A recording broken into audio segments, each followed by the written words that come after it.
you hear here? Can we just get a thumbs up if people can hear from home? Is that all right? Is that working? Okay. All right, good. All right, welcome everybody. Nice to see a number of people here in our audience online. We do have a rousing audience of 2 here in school. Totally get it with what's happening right now, but this is one of our highlight presentations every year, making sure that our 8th graders are ready for high school. So we have Mr. Tepper here who's going to take you through a great presentation about the 8th grade. We have Dr. Lau here to answer any questions as well. I want to thank Cheryl for coming in and setting this whole thing up. But thank you so much to everybody for joining us. There will be some questions and time for questions at the end, but let's go through the whole presentation and we're happy to answer any questions at the very end. So thank you, welcome. Like Cheryl said, we are recording. And here we go with Mr. Tepper. Yeah.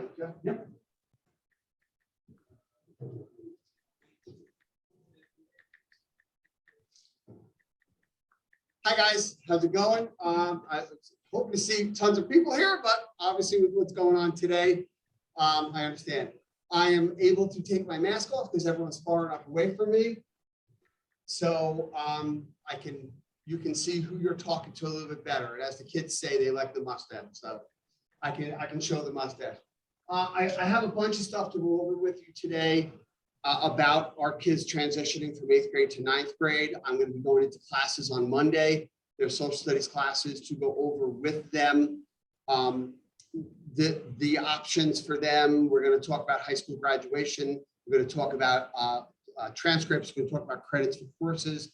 A lot of things we're going to talk about in classes on Monday and Tuesday. So every child should have experienced that lesson by the end of Tuesday.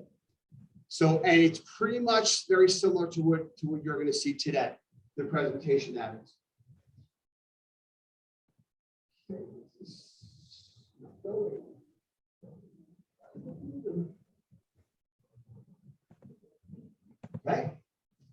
Okay, how do I describe my role as a counselor? As my friend Avery McSweeney did, we love this saying, and in guidance, this is, I think, how we all feel. We love helping your kids and you. That's why we're here. That's what we enjoy. We say constantly, we have the best job in the world. We get to hang out with middle school kids and help them and their parents. This year, it's a little bit different as far as what our priorities are for students. Let me just put them all up. This year, with everything we've gone through in the past year and a half or better, this is kind of like what we're looking out for our kids. We want to make sure that our kids feel safe. We want to make sure that they feel secure in the world today. We want to make sure that they feel supported, and we want to make sure that they feel connected to the school. The one thing I think Andrew Selesnik said in his email the other day, which I agree with fully, is the one thing we've learned from hybrid and quarantine learning is this is a healthy place for kids. Kids want to be here. Kids function best when they're in school with their peers and their teachers. So the counselors, this is what we're doing to support kids this year. Constantly have our radar up, having teachers coming down to us and talking with us about what's going on for their kids. What we're talking about in 7th grade, in 8th grade, is the same thing I've talked to my 8th graders, and I call them my 8th graders because they are. My 8th graders and I have talked about 3 things in the past 2.5 years. The first is that school is your job. And somewhere in Washington, D.C. on a computer, your name is there from the census. And that kind of wigs them out. There's a little bit of Big Brother's watching you. But by the same token, it's reality that when we look in that on that computer in Washington, your name is there, and under job title it says student. And then we talk about being a responsible learner, that it's important. And my expectations of them is that they are going to be a responsible learner. And that involves, am I doing my homework? Am I studying? Am I asking questions? All those things that come into that parameter. And a big push that I have for those kids, and I have since 6th grade, is that they get in touch with their teachers to say, I'm not understanding something. Something's difficult. I don't know this. Could you help me with that? Just yesterday, I emailed back a student would email the teacher about not understanding something in math or science. I think it was science. And I emailed the student back to say, because I was CC'd on the email, I'm so proud of you. Thank you for reaching out to your teacher. That's the emphasis there. You're the responsible learner. It's your report card. It's your grade. And the last thing we've talked about for 2.5 years now is reputation. The emphasis on reputation that I've had with all my 8th graders since 6th grade is you have no choice. Everything you say and do builds the reputation you have, and your reputation will precede you. And we talked about that, and we continue to talk about that individually and in classes. That's something I know Harry and Jeff have talked with our 8th graders recently too, about what reputation are you building? Is this the reputation you want to take with you into tomorrow and into the high school? Okay, moving forward. I'm going to jump into the scheduling component. What I have on the presentation and on the PowerPoint, and I will send that to the PTO, and the PTO will have that, and they can post it. This will give you an idea of the itinerary of what's happening scheduling wise. Oh, I'm sorry, I'm jumping ahead of myself. This is I am going to do this with our students toward like March and April. I go into classes and we do a lesson on extracurricular aspects and the aspects of you as a person and a student above and beyond your academics. Who are you? Because when you're applying for college, colleges are looking to see, yeah, it's wonderful. I'm very happy that you're an A or a solid B or a B+ student or a C student, whatever you are. Very, very proud of that. But who else are you?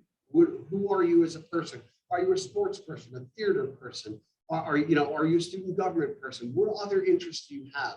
What makes you up? What makes up you as a person? And we're going to talk about that. We're going to fill out like an extracurricular kind of hobbies worksheet kind of thing like that. And then we're going to talk about we kind of look at like a college essay. Hey, what do you think this? We split the class up. They read 2 or 3 essays, and then we come back and we talk about these essays and what these kids are saying and who are they? What do they get from the essays? And then lastly, what we do is we ask the kids, we give them a prompt, and we ask them to write a little paragraph to their high school counselor. And in that paragraph, it's describing them and who they are and introduces themselves to their counselor. The counselors have said that these are really, really insightful paragraphs that they get from the kids. And I make sure the kids know that the counselors do read these and they look forward to these. So that's a lesson I'll be doing in March or April. Now jumping into the scheduling process. Today, I'm going to go through the scheduling process with you. I'm going to go through the things that are coming up. What are the options? Why are those options there? What's important to know about those options?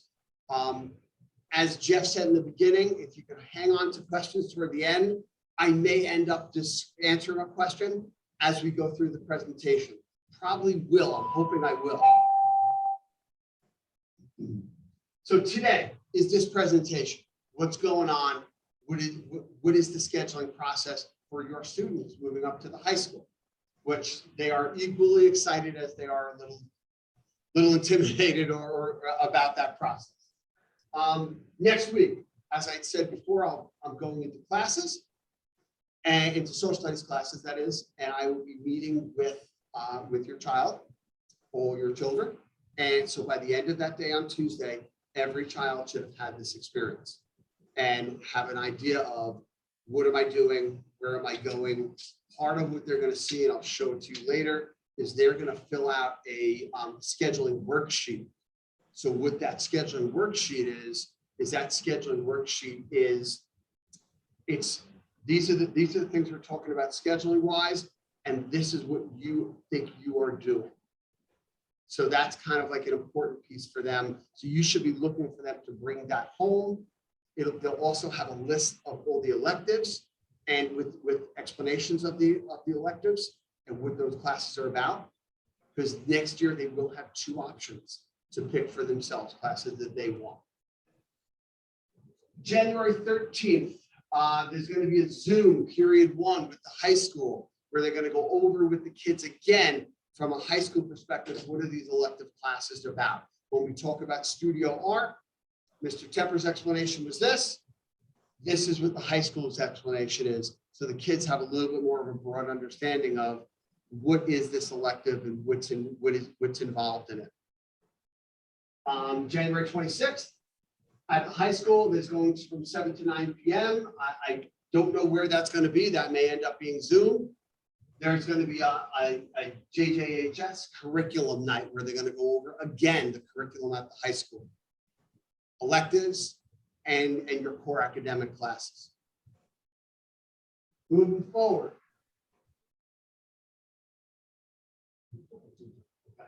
The week of January 24th, the teachers share their recommendations with all the children in world language, science, and math. So they share those recommendations. Here's your recommendations.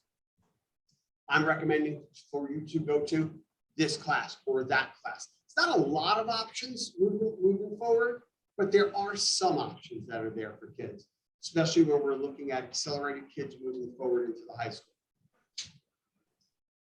On February 2nd, the parent portal opens for 8th graders and parents to input their elective choices. And this I really have to emphasize, there's going to be a brief window to do this. So you and your child need to sit down, you need to go into the portal, you need to choose your 2 electives. And I think they may even ask you for your elective and then an alternative to that elective. Any friends you have, other parents, please make sure you emphasize to them that that's important. We want to get all these kids' electives down there and make sure that every kid has 2 electives as we move forward. They can change those electives up until April 8th, and I'll go into that in a little bit. So even if they write it down, you choose it on the computer that day, you can still change that elective choice. On February 4th, the initial recommendations go home in the interim report. So the second trimester interim report, the recommendations the teachers had discussed with the children now go home on the interim report. And it'll be simply say, your child is recommended for biology, your child is recommended for biology honors. The actual course that they're recommended for will be on the interim. So again, when you get that, if you have a question with that, if you don't agree with that, please contact the teacher and have a conversation with them about why that recommendation, how they got that recommendation, and what the options are around that. That's February 4th. Then February 6th, the portal closes. So there's about 4 or 5 days to get those electives in. So all parents and kids are going to need to jump on that and make sure they get all those electives in so that their children have that choice of elective. The week of February 7th, I will then sit outside phys ed classes. And this is actually an enjoyable experience. And each kid comes out, literally, I sit with every 8th grader in the course of that week, and we go through their courses, not only, predominantly electives, but we also talk about the academic classes where there's options. And then we talk about discussions. How are you moving forward? What are you doing? You need to contact your teacher, have your parent contact the teacher. So we talk about all those pieces, okay? That's February 7th. February 18th, the second trimester report card comes out. And in that, any additional recommendations, if a child wanted to go to biology honors, they were recommended for biology. Now, all of a sudden, they've picked it up. They've shown the teacher that they're serious about this. They picked their grade up. That recommendation can be changed. So that would be on March 18th when the second trimester report card comes out. April 8th, this is highlighted because this is the deadline to change elective choices and to waive into a class you weren't recommended to. And I'm going to go over the waiver process extensively when we get to academic classes.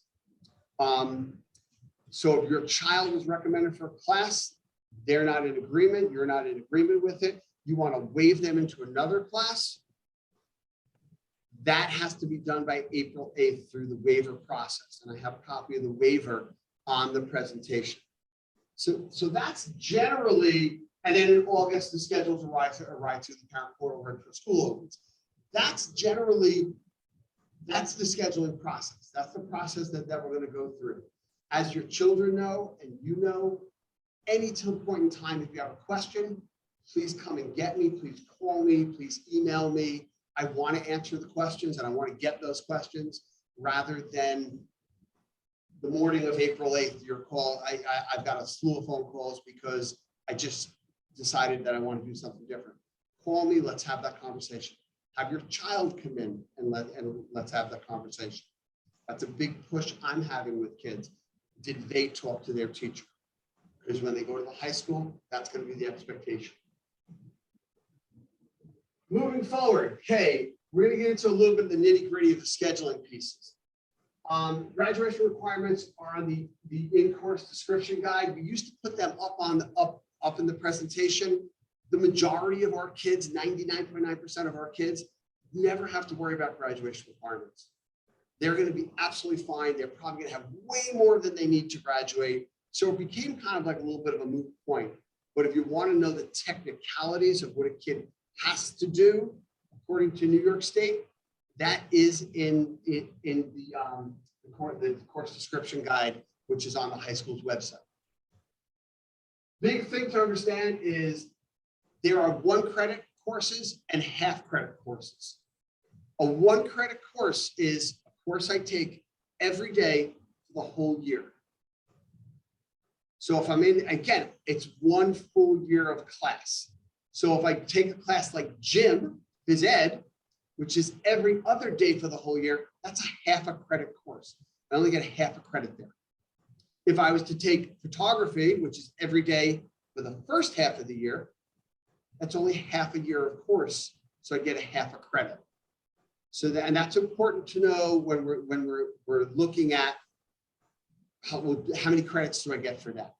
We're going to talk about the art or music credit. Most of those classes are 1 credit, some of them half credit. So if a kid takes a half credit, they need to know, well, I'm going to need another half credit. We'll go over that in a little bit. So again, 1 credit versus half credit. A transcript. For those of you who have children that have had children that have gone through the high school, you understand what a transcript means. What I tell the kids, which I think is a great description of it, is a transcript is basically just a whole list of the courses you took and the grades you got with them. It also lists the Regents courses you got, the Regents grades you received. So that's really, it's really, people tend to get nervous. The kids tend to get nervous. Oh, high school transcript, like they think it has every time they tripped in the hallway on it. Absolutely not. It's just a list of, these are my classes. This is the grade I got in that class, which is important for them to know, important for you to know. By the way, while we're on transcript, if your child's taking earth science, if your child is taking algebra, and any world language, those grades go on the transcript. And your children have heard that over and over again, especially along the lines of world language, that the grade they get, the final grade in the 8th grade, goes on the high school transcript. Spanish 8, French 8, it will go on the high school transcript. Here's, sure, there's a little delay. Here's a copy of a real high school transcript from several years ago. It's still the same. Nothing has changed. As you can see, here's the 8th grade, 9th, 10th, 11th, 12th grade, and then the Regents exam is down there. What it's basically saying is classes you took, grades you got. So it's just a highfalutin way to do that. Traditional 9th grade schedule. Every student will have English, every student will have social studies, every student will have math and science. Most students are going to have world language. They're going to continue in their world language up to the high school.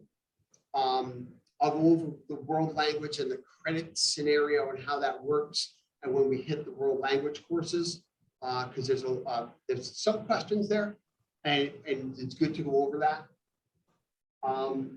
Again, most kids are going to take world language. Physical education is every other day, and there's going to be a science lab with all science classes. So that's again every other day, which would take up a full period. Then there's 2 electives and there's lunch. Students have to take lunch in 9th grade. They're not allowed to not take lunch. Once they get past 9th grade, if there's a wealth of courses, which there are, you're probably never going to be able to fit all the courses in that you want to take, because there's a big wealth of classes and options to take. But they have to take a lunch in 9th grade. After that, you don't want to take a lunch, you're going to eat in class. That's up to the student and their parent. The 2 electives. So that's, you elect it, you pick it, you can take this course. Fine and performing arts. That is a graduation requirement. New York State says you must have 1 credit of art or music. So how that works out, and we tell the kids, we promote for them to take it in 9th grade, get it done, get it out of the way, so you can move forward and take the other classes that you might be interested in. How that generally pans out, my student wants to take studio art. That's a 1 credit every day for the year class. At the end of that class, I'm done. I've got my art credit done. I don't have to take music. I did art. Or if I'm taking band, I do that for the whole year. I've met that requirement. I don't have to take art. What usually happens a lot at the high school is, I'll use art as my example. I take art, and at the end of the class, I said, wow, I really like sculpture. I'm going to take, ceramics or sculpture 1 or painting 1, because I really enjoyed it. I enjoyed the high school band program. I'm going to continue in band. So that's a lot what happens a lot up there. They'll take a course and they will want to continue with it, but they don't have to. Once they have that 1 art or music, they're good to go. And that will be listed in the graduation requirements. There's a note on the bottom. It says note special education classes. If you look at that schedule, and I'm a child, I had 2 children who attended a resource room when they went to school. That resource room will need to fit in somewhere on this schedule. So that may take the place of an elective. So I just wanted to mention that special education classes and students, their schedule is going to be finalized at their annual review meeting, because that's where we sit and we go over what's important for these students, special education wise, and that will kind of dictate how their schedule is figured out. Moving forward, okay, getting into some of the classes. When we look at math, there's geometry and geometry honors. If I'm in algebra now, so if I'm in algebra 1 now, my next course I would go to is geometry or geometry honors. And the teachers will be talking with students about the criteria there and where they're at. If your child is a little kind of confused on what they might be recommended for, they can have a conversation with their teacher now, after class, at lunch, at extra help. You go in and say, hey, especially after Monday and Tuesday when I come into classes, they can say, hey, Mr. Miller, I'm in earth science. Where am I going next time? Mrs. Calesi, I'm in algebra now. What do you think you might recommend me for, as we come towards graduation, not graduation, but recommendations for next year, and have that conversation now. Again, that goes back to, it's your job. You're a responsible learner. You go in, you talk to your teacher, you have that conversation with the teacher, and that's what they will hear from me next week, that I expect them to be talking to their teacher, as well as mom and dad and me if need be. If your child is in Math 8, the options next year are Algebra 1. Most students are going to be there. If there's a student who struggles, Math is a class that's, there are those students in our school who Math is that area that I do it, I get it, but it's just a tough area for me. There's an extended class, and the extended class is you take algebra, same every day for the whole year, but there's also a lab component to that. So every other day you have a lab.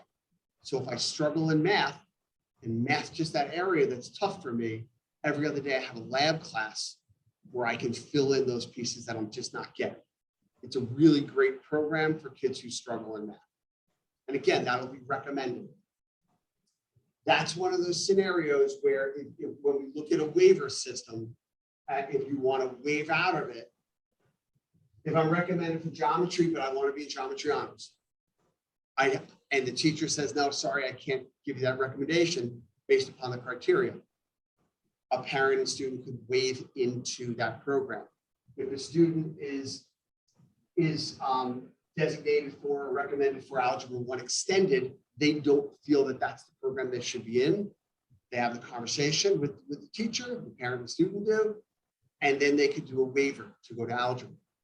If you are recommended for geometry honors or for it's really not an option to drop down to the extended class, that's a recommendation.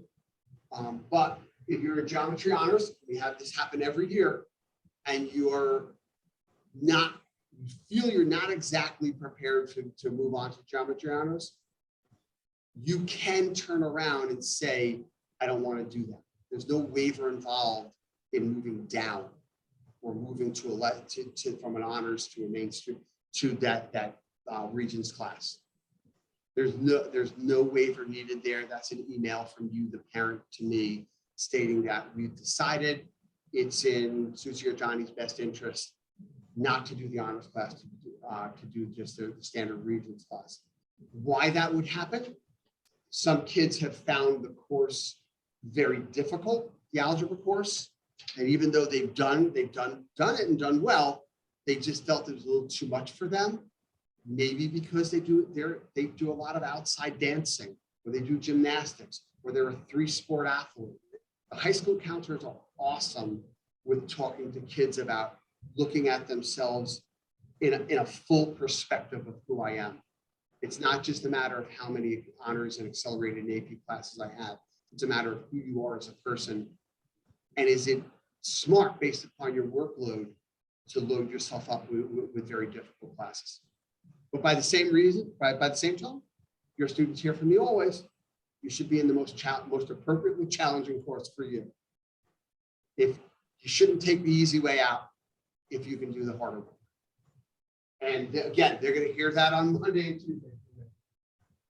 When we look at science, any student in Science 8, they're going to be in Earth Science next year. Any student in Earth Science this year, the option is going to be biology and biology honors.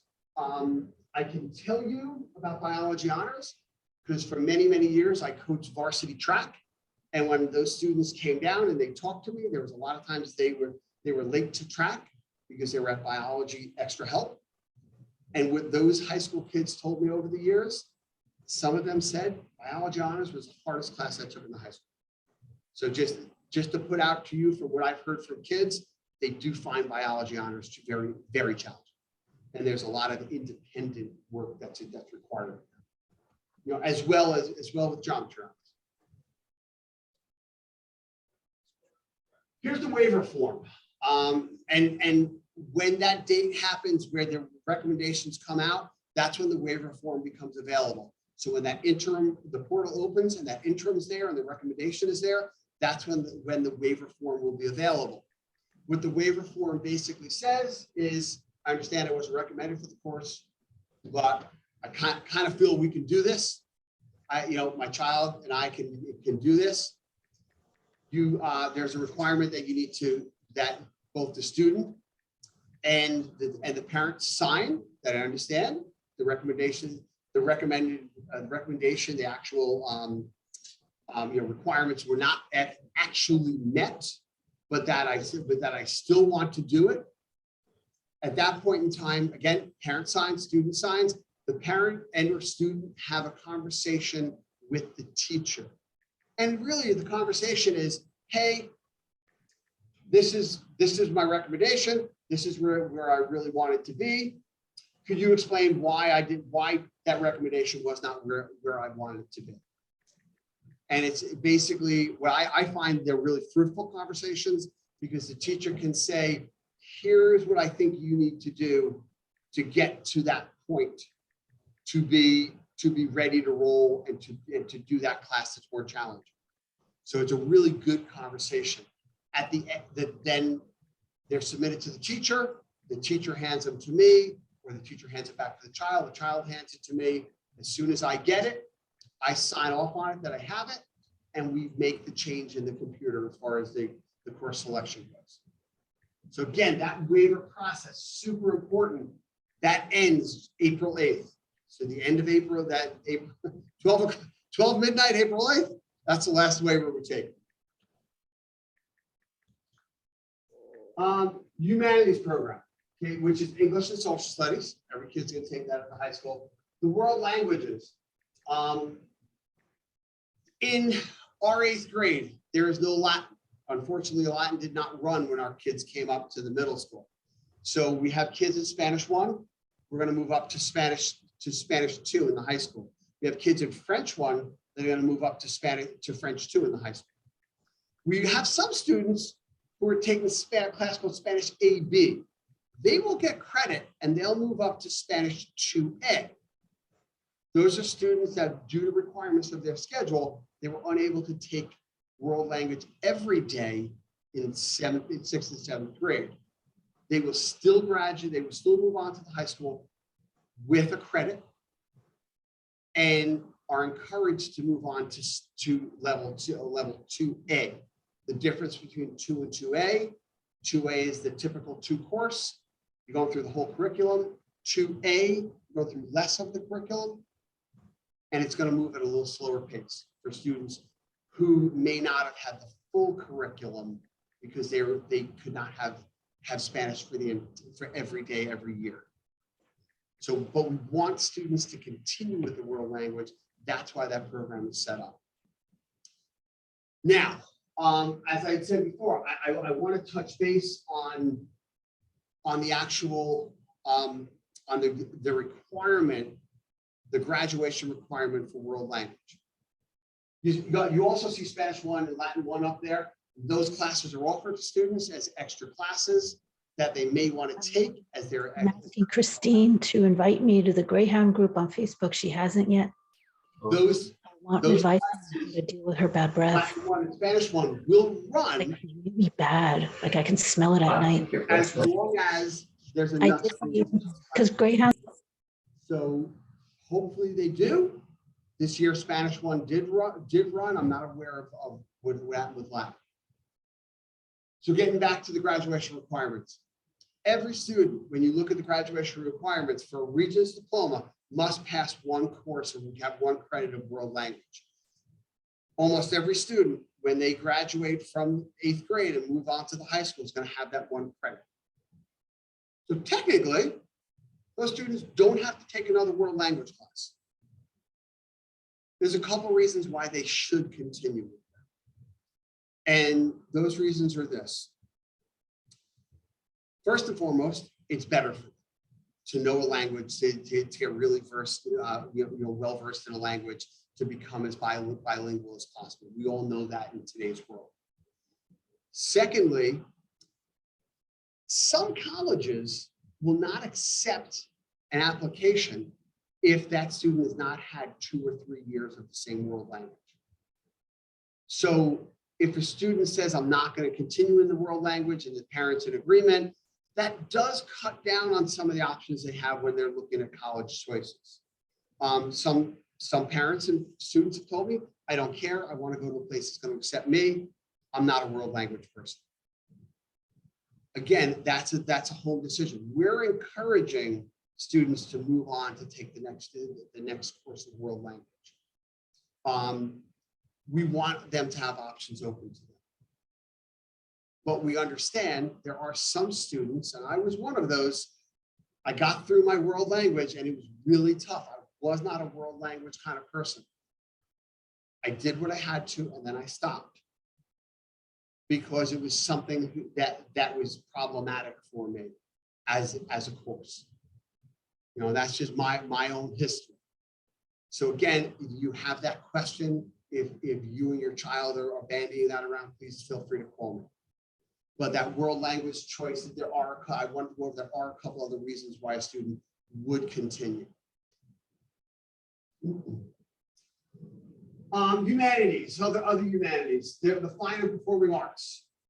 There's studio art and design, which is general art course. drawing, painting, sculpting. There's photography 1 and 2. Photography 1 is like a half-year course, and photography 2 is the second half of the year. Performing arts, there's vocal jazz, there's concert band, there's symphonic orchestra. Then there's basically select programs that students need to try out for. Have your child, if they're in band or orchestra, speak with their band or orchestra teacher about the higher options, and whether that teacher would recommend them for them, and how difficult is the audition for those classes. The kids would need to know that. Then there's the introduction to theater, which is a great course. It's not all about acting, it's about the theater. They go over all aspects of the theater. Someone's got to sell tickets at the theater. Someone's got to do the stage set. There's a lot more to theater than just acting. And then music history and theory, it's a general music history class where they do learn to play some music, read music, and how music affects history and how history affects music. So those are some of those courses. The business and technology, business dynamics is a general business course. Then there's computer science 1, computer science 2. Those are half-year courses, first half and second half of the year. And then design and drawing for production is like an architectural kind of class. That, and I'm going to go over in a minute which ones of these classes qualify for an art or music credit. Okay, this is where it starts to get a little kind of fuzzy. Your kids are going to come home with that information, so that they'll be good to go on that. Elective sheet for 9th grade. Every kid's going to go home with this sheet. And what this sheet says is your art or music elective. Okay, well, here's the electives that are open to you. First, overall. Here's the overall elective options that are open to you. The asterisks are the classes that get you credit towards the art or music credit that you need. They get you that credit. So as we look down there, studio art and design, music history and theory, design and drawing for production, concert band, vocal jazz, symphonic orchestra. Though you take those courses, you have the entire 1 credit you need for art or music. A lot of our kids continue, but technically you've checked that box off. Your 1 credit of art or music. When we move across the aisle, the only course that satisfies the art or music requirement is Introduction to Theater. The reason I want to point that out is if I do Introduction to Theater, that gets me a half a credit. Am I done with my art or music credit? No, I only have half done. You'd want to follow up the following year and take Introduction to Theater again. There's a second part to it where you take that, and now you get your other half a credit, and now you're good to go. So again, these are options that a kid can take. Give you a couple of scenarios. I'm a student and I come in and I say, wow, I like architecture. I want to take drawing and design for production. That's my art credit. Now I have my art credit done. I love computer science. I love doing programming. So I'm going to do computer science 1 first half of the year, computer science 2 the second half. Those are my 2 electives. Another scenario might be a student says, I'm going to do studio art and design. And I love world languages. I want to see if Latin's going to run. I want to take Latin next year along with my French. Studio art and design, Latin. Those become my 2 electives. And again, I'm going to go over this ad nauseum with the kids, and the kids are going to have a worksheet, and they're going to go on there, and they're all good. Not all of them. Half of them are going to kind of like start to wig out on me. Well, what if I change my mind? That's why it's a worksheet. I want you to have a worksheet, bring all this stuff home, then you, mom and dad, can talk about it, and you have until February 2nd before you have to start putting those electives in the computer. So it gives you all, a good three weeks to look at it. And again, this presentation will be online. That kind of wraps up the scheduling component. And again, I'll answer questions of those who have them. Things to consider. This is what your children are going to hear from me on Monday. The independence and responsibility piece. You're moving up to the high school. There's more of a expectation of independence and responsibility going to be there on each student's behalf. Again, and the kids there, I know they're probably tired of hearing me say it. What reputation are you building? What reputation are you building? Everything you say and do, whether you like it or not, builds your reputation. So we've actually talked a little bit over the 3 years of putting a filter in between your mind and your mouth and your hands. You know, here's what I'm thinking before it hits my mouth. Let me filter it a couple of times. Let me make sure what's happening. Is this the reputation I want to build? Maybe not. We've even been having conversations in class along the lines of, when you're going to crack that joke, and I'm a big fan of humor. I think it's really powerful. If you don't think, if you have any inclination that it might not work, probably not a good joke. Let it die. Don't tell. Time management, huge. We've talked about this for the 3 years. How do you manage your time? Being organized, staying on top of things. There's that organizational presentation I did earlier in the year that's there too, both the video and the PowerPoint. Self-advocacy. This is that responsible student again, responsible learner. I'm asking my teacher, hey, I'm not getting this. Can you help me with this? When can I come to extra help? And then establishing an early relationship with the school counselor. Stop by, say hello. You know, they meet with all their 9th graders at the end of the year to talk with them and meet with them and get to know them. It's okay, the student can do that also. They can reach out to their counselor and have that meeting.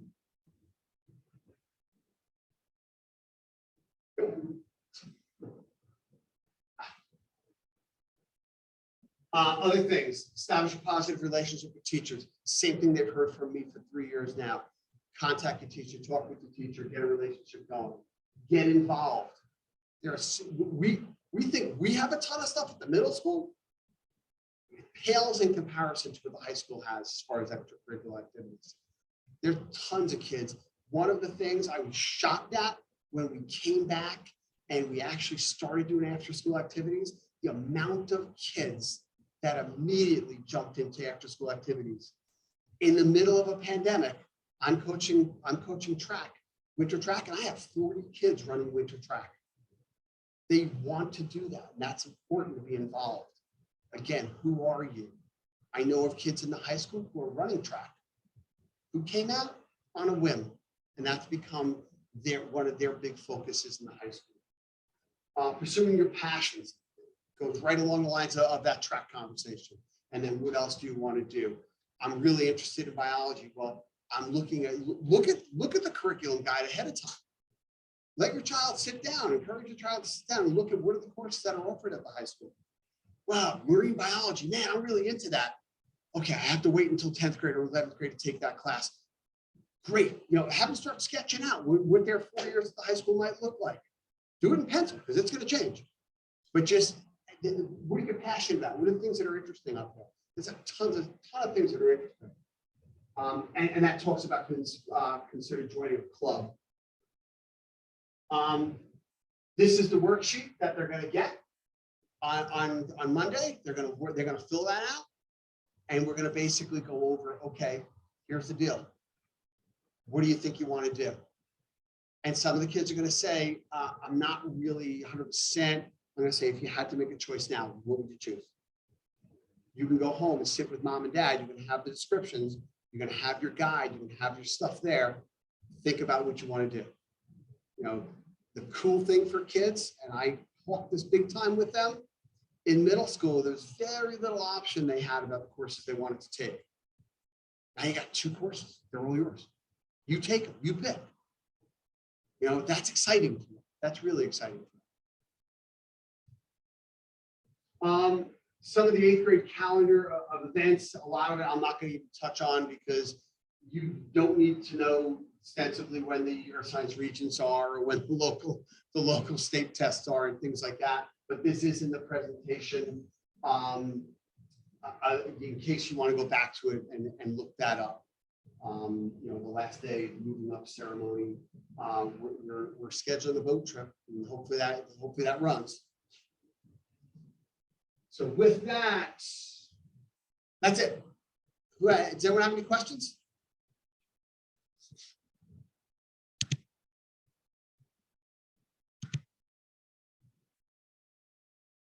It couldn't have been that thorough.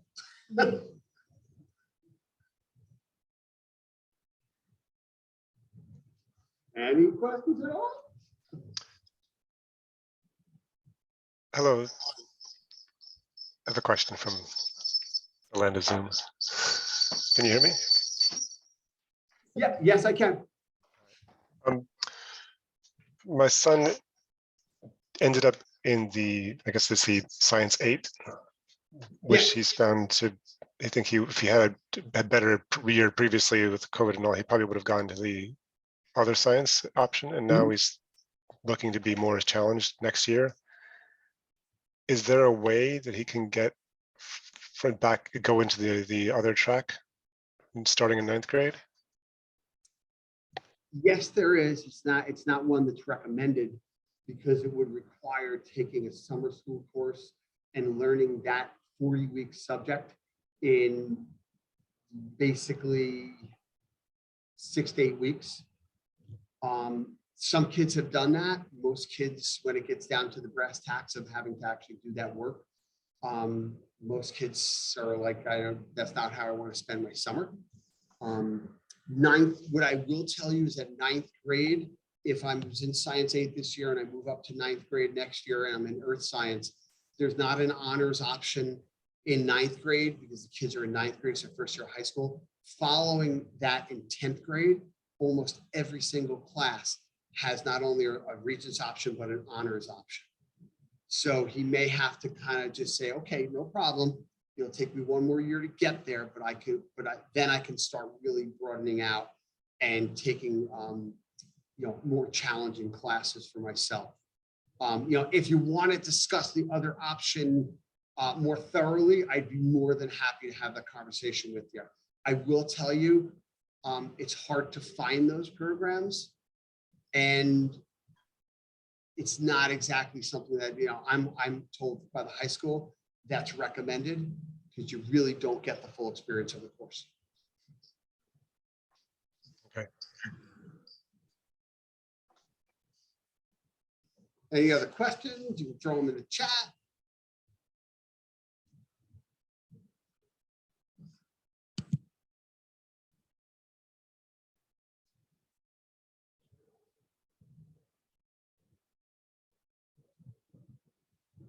Okay. Okay. If there's no other questions, we'll end this. By all means, as I think you all know, do not hesitate to contact me if you have any questions. Have your child come in and sit and meet with me.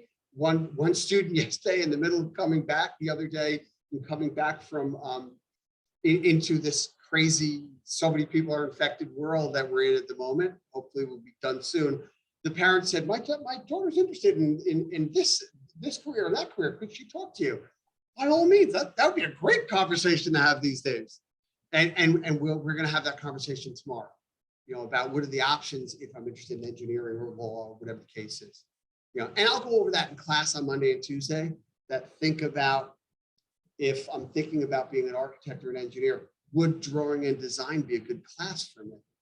We're going to talk about that, like what's a practical course for you, what's something that does explore your passion, explore your interest. Does someone have a question?